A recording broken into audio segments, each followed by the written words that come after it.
everyone. I am Kyle. That is Laura. This is He Said, She Said. Laura, how's it going? Excellently. We're just having some nice warm weather here in Connecticut. Yes, it's about 80 something today, so I feel like Southern California. I wanted to talk about regret Okay. because I was thinking about it and what it actually means and how it applies to everything we talk about. Mostly because I've been observing a couple of the Facebook groups that I am a member of online, and one of them is a community for divorced women, and the subject and or the word regret comes up frequently. And of late, I've been noticing these incredibly confusing and angry posts that people seem to put on Facebook all the time when they're talking about their divorces. It's hostile, it's angry, and yet at the same time, it's a regretful kind of, I miss it, I hate him, I can't, I miss him, I hate him. I guess that's what it comes down to. Very, very confusing to me. So I think it's important to get a reality check. Emotional chaos is what it sounds like to me. Yeah. That you should bring that up. A couple of weeks ago, I finished the last post in what was a series that took about 3 or 4 months to complete, and it was the 7 battles every single parent must win. And the last post that I wrote of the 7 was the battle with regret. That was intentional. I made it intentional because it's my belief that regret takes a certain amount of realization. Okay, you can't feel. I don't think regret has a lot of emotion removed out of it, in the fact that there's a lot of anger. When you get to a point of regret, you kind of have settled in with some certain things, right? Right. I made the point that first off, for it to be truly sincere regret and not just something that someone's saying, you have to recognize that something has been lost, that something is no more, something has died, a relationship, obviously a marriage. So that's the first point. I think it's very hard to recognize that when you are feeling angry and resentful and entitled, right? You're not worried about what's been lost. You're worried about you and worried about getting yours, and we all know how that goes, right? Yeah. I think the second point is that for it to be sincere regret is that you have to accept a certain amount of responsibility for why it was lost, or why it got lost, or why it died. Once again, that's not something that happens immediately after a divorce, right? You don't just say, I screwed up. So that's why I put that battle at the end. It also is the battle that probably you may never win. I've been divorced, Laura, as you know, going on 8 years. And I've dealt with regret that entire time. We'll talk a little bit about that later. I remember feeling that if I acknowledge my role, my contribution in this, then in some way it marginalizes the role he played. And I think that people think that, and it's not. When you can get to the place where you recognize that you're better off and you're better off to really look at it, the situation, your divorce, the end of your relationship, from a place of understanding rather than from a place of trying to keep him or her accountable for all of it for the rest of their natural life. You brought up a very good point. I want to go back to it for a moment. When you stated that by assuming a certain amount of responsibility, you somehow marginalize the part they had to play. I think that was excellently said. I think it's also, to your point, unequivocally wrong. All right. Right. If that's the way that someone is thinking, they're not ready to move on to the next stage of healing because they have not been able. They're still at a situation where they're trying to, in other words, choose sides. They want to make sure that, the scales of justice are even, right? What a load of crock of shit that is. Because quite frankly, Laura, that does none of us any good. Sure, it might make our egos feel better, right? But all it's going to do, though, is keep that foot firmly on the brake that allows you to move forward. It's foolish to believe in any situation that it's just a black or white, right or wrong answer, because it's not. I'm not saying all is weighted equally. I'm not saying, an eye for an eye, a tooth for a tooth. I'm just saying that no matter what happened, to both people in the relationship hold some responsibility, whatever that piece of it looks like, however small it is. For those of you out there who still can't get to the place where you think that you played even the tiniest role. See, those individuals, and we all know them, right? I want so badly to crawl inside their head and think about and witness what's really going on, right? Because you're obviously not getting the entire story, right? You're only getting part of it. And the pain and the wounds are so deep. And that's really what we do, right? When we feel that much hurt, we automatically want to lash out. We want to find someone else.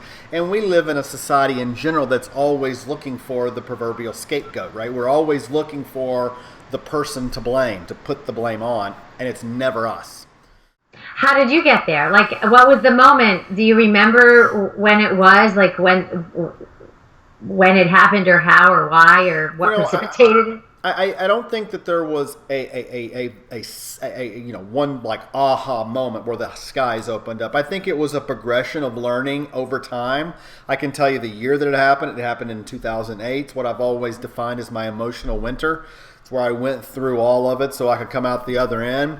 But I think there was a progression of things, and I think I finally realized, and I think it was also to this point too, that once I was able to understand the part that I had to play, I was able to move forward towards forgiving her. That's a big deal. That's probably the biggest part. We'll talk about some other time, but I think I came to the realization. I'm like, dude, do you think for a moment that you are the perfect husband, that you did everything right, and that she just one morning over her cornflakes decided that she's just going to have an affair? Don't kid yourself. You're not that special, and you weren't that perfect of a husband. I know that's, very simplistic, but that's really kind of the thinking that I had. And once I finally was willing to accept that, because to your point, I was fighting that.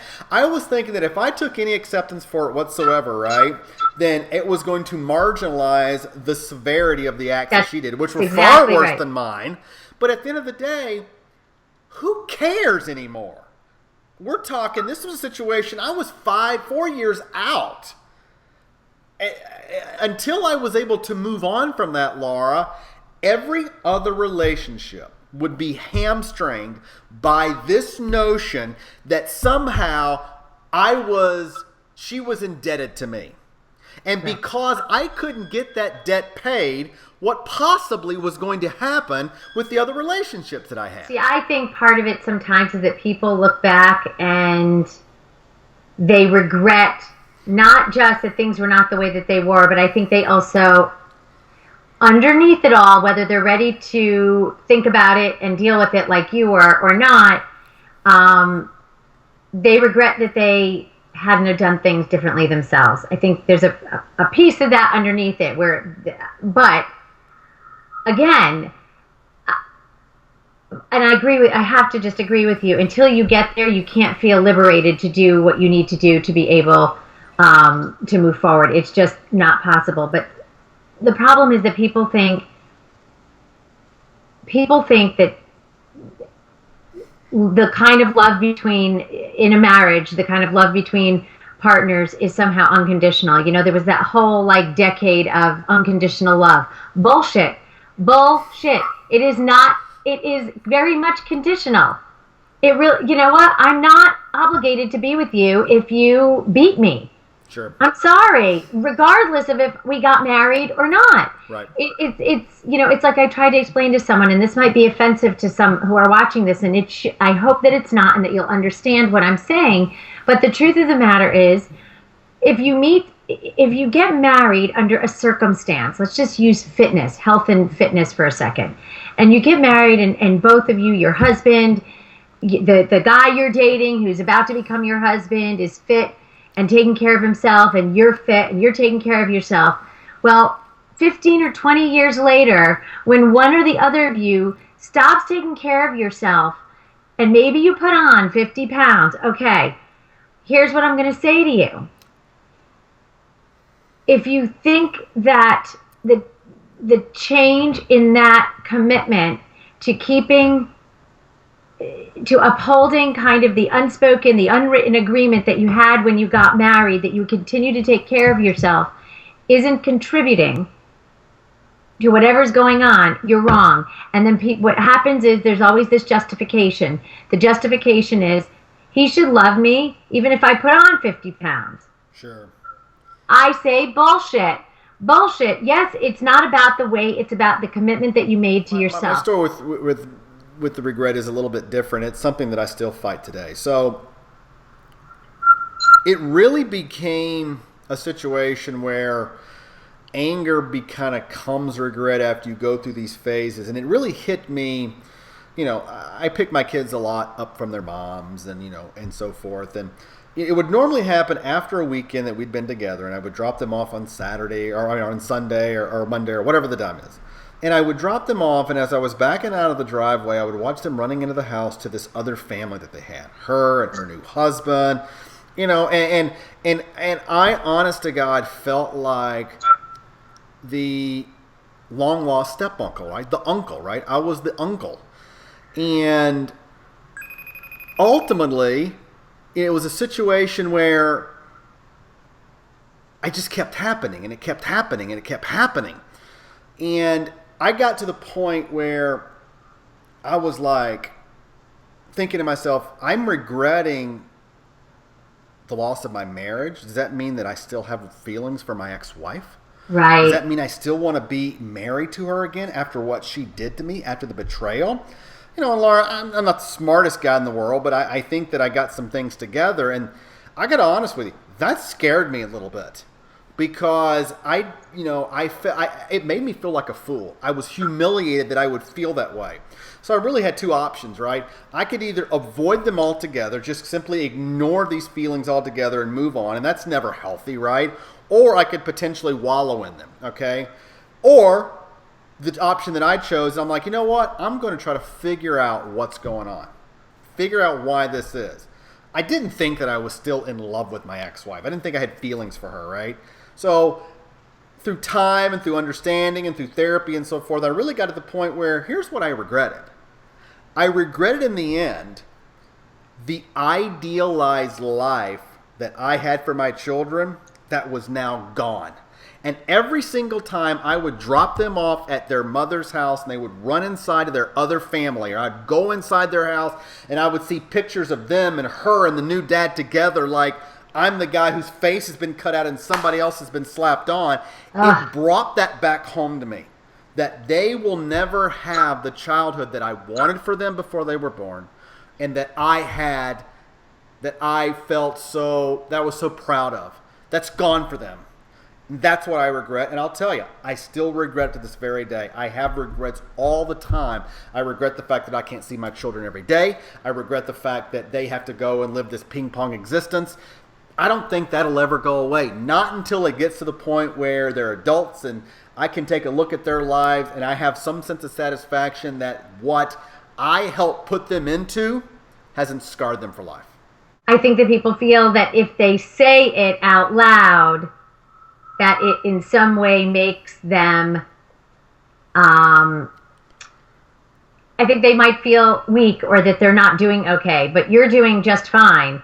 And I think it's important for people to recognize that they can also move forward and have what they want and still have feelings of regret that will always be there that don't have anything to do with your ex-spouse.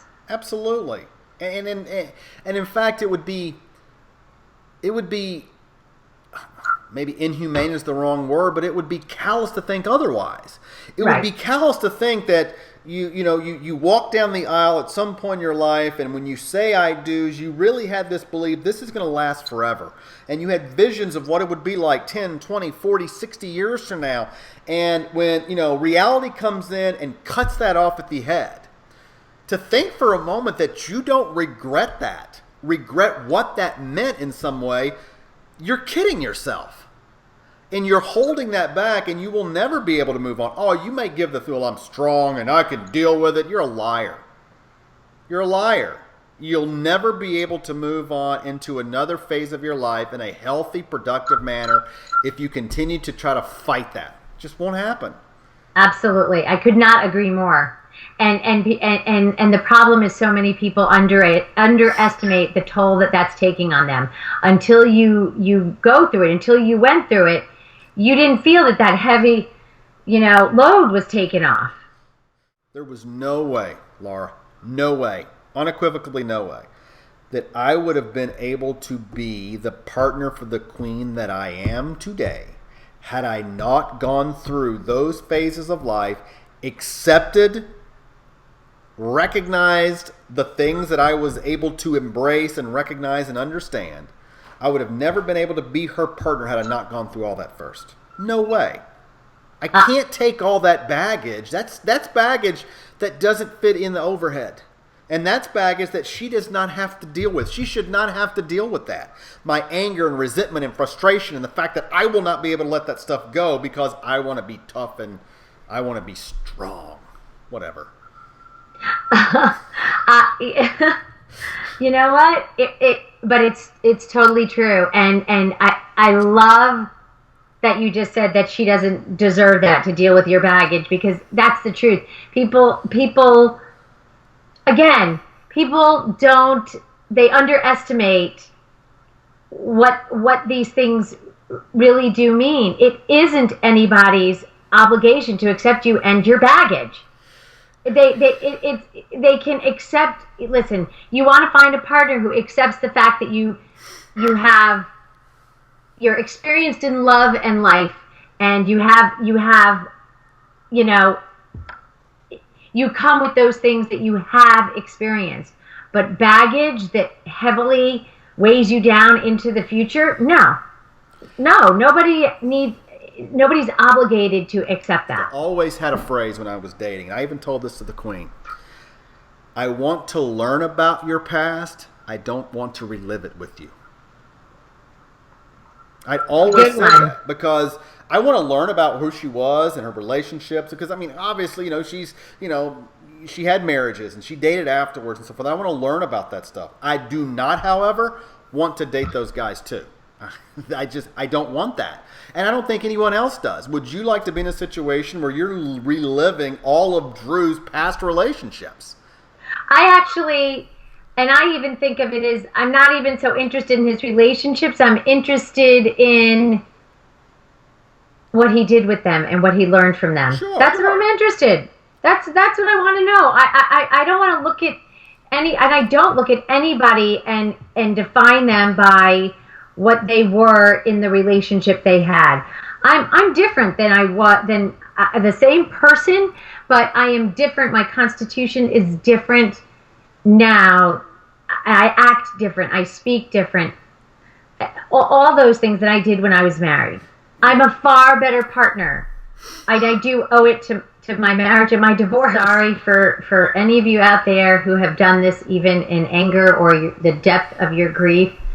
But it is never cool. It is never, ever cool to think that those periods, those 2008, those dark winters, makes it okay to say the most horrific, vile things about your ex-wife or ex-husband, father or mother of your children,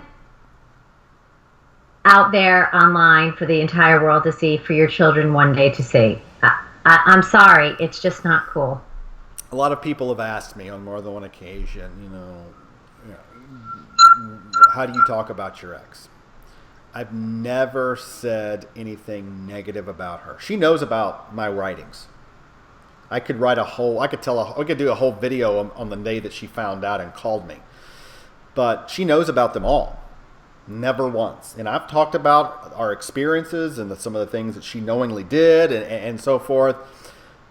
She can't call me a liar.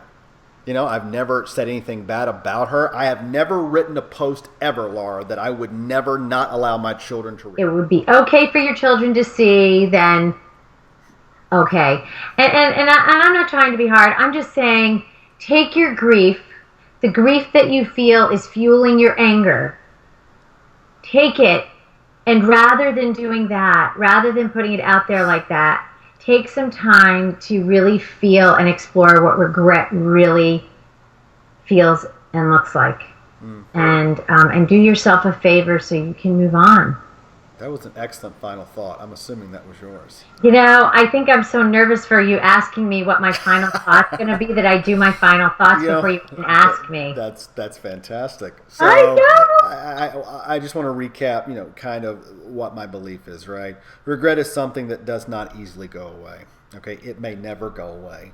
However, I believe that you can use the feelings of regret and remorse for what happened and so forth, and you can use that, to your point, as fuel to really help you become the better person, the person that maybe you should have been, that maybe that relationship was keeping you from becoming.